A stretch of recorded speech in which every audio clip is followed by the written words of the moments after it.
Selamat datang kembali. Kali ini kita akan melanjutkan praktikum kita. Sekarang kita akan membahas bagaimana cara untuk mengakses sensor FIR menggunakan Arduino. Jadi untuk sensor FIR seperti ini untuk bentuk simulatornya. Jadi untuk kalau misalnya kalian belum memasukkan library-nya, silahkan kalian download di kolom deskripsi library dari sensor FIR. Untuk mengambil komponennya nanti setelah kalian selesai memasukkan library-nya, silahkan kalian cari di komponen, langsung kalian ketikkan aja FIR. Oke, di sini dia akan tampil ada beberapa macam, ada 4. Ini hanya perbedaan warna saja. Untuk fungsinya dan cara menggunakannya itu sama saja. Oke, kita lanjut. Sekarang kita bahas bagian komponennya. Yang pertama itu adalah Arduino Uno. Ini sudah biasa kita pakai. Kemudian di sini ada virtual terminal yang kita ambil dari bagian ini. Seperti yang sudah kita pelajari di waktu kita membahas sensor ultrasonik, yaitu kita pilih virtual terminal di bagian komponen yang ini, virtual terminal. Oke, selanjutnya di sini kita buat ada LED, yang mana fungsinya adalah nanti sebagai indikator ketika sensor FIR mendeteksi keberadaannya. Yaitu misalnya kita buat nanti dalam kasus ini kita membuat mendeteksi keberadaan manusia. Oke, sekarang kita masuk ke komponen selanjutnya yaitu SW-SPDT, yang mana nanti komponen ini kita gunakan sebagai pengganti manusia. Yang mana di sini kita hubungkan ke power dan ke ground. Jadi ketika nanti kita mengubah switchnya ke power, maka itu menandakan kalau ada manusia. Dan kalau misalnya di sini kita buat ke ground, artinya tidak ada. Oke, sekarang kita masuk ke komponen utamanya yaitu sensor FIR. Sensor FIR ini mempunyai 3 pin utama, yaitu 1 pin untuk power, 1 untuk ground, 1 lagi sebagai input ke Arduino. Oke, sejauh ini bisa dipahami ya. Kemudian nanti setelah kalian selesai mendownload yang sudah saya berikan di deskripsi, maka hasilnya akan seperti ini. Ini dia, ada 3 file seperti waktu di sensor ultrasonik. Jadi file lib dan file index ini kalian masukkan ke library di Proteus, itu di C program file 86, kemudian nanti dicari sampai dia ada library-nya. Kemudian seperti waktu menggunakan sensor ultrasonik, di sini kita ada file hex. Jadi untuk mengambilnya itu kalian ingat di mana penyimpanannya, kemudian kita edit properties, lalu kita pilih program file di sini, lalu kita pilih yang .hex. Open, baru kita okekan.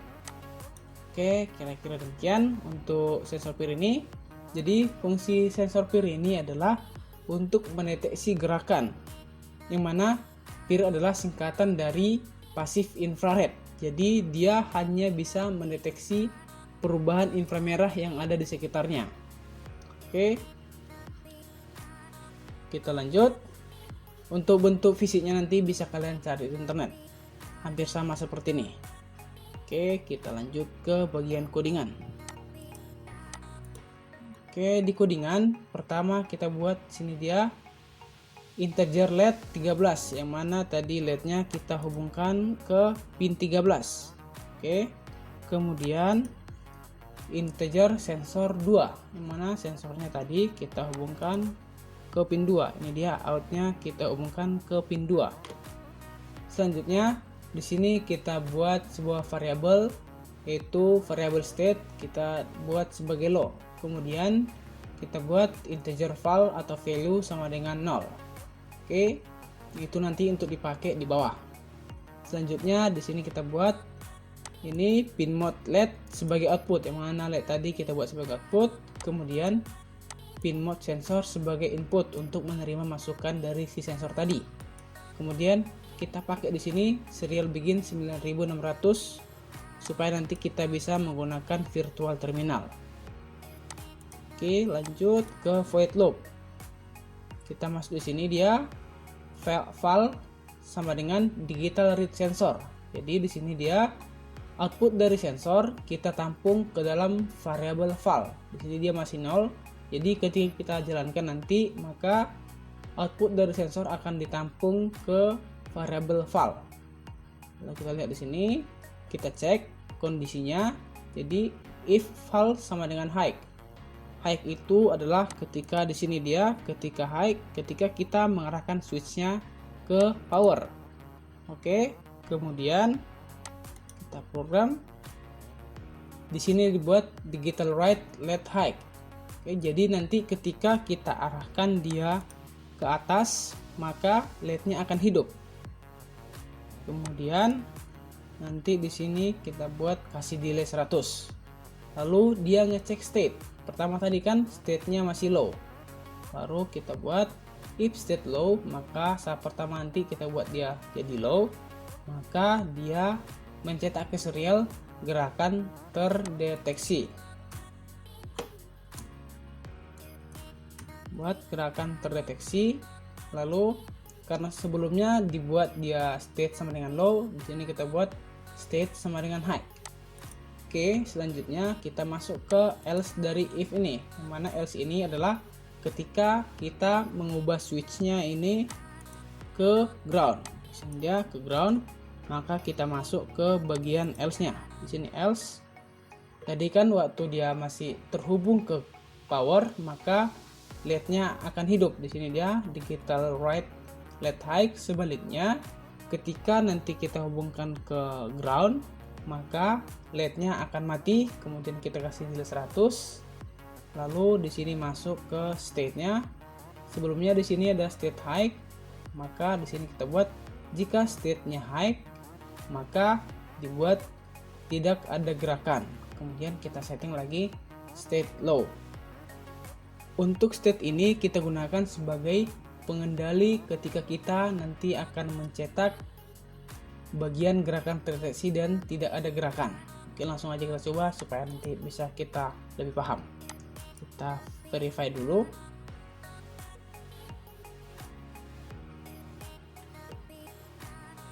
Kemudian kita ke Proteus, kita jalankan. Tampilan awal seperti ini. Jadi kita coba misalnya ketika ada orang mendekat ke sensor peer-nya, maka kita buat dia ke high, maka LED-nya hidup. Kemudian di sini ada gerakan terdeteksi di bagian virtual terminal.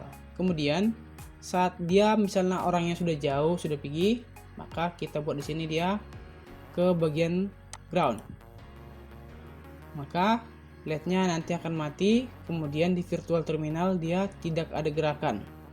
Oke, kemudian kita masuk ke codingan. Jadi untuk state-nya ini, misalnya kita komen ini state, ini juga kita komen, kemudian kita coba.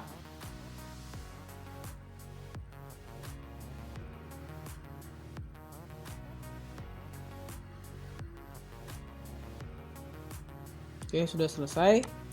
Kita buat ke Proteus, matikan dulu baru hidupkan. Oke, kita coba. Sini dia gerakan terdeteksinya dicetak sebanyak mungkin nanti selama kita masih membuatnya ke atas. Jadi disinilah kita memakai fungsi state tadi. Kita stop dulu. Dibuat lagi state-nya. Kita hapus komennya.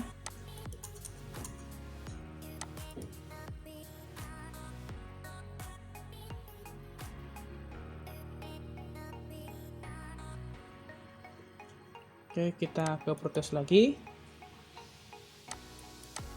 Kita nyalakan.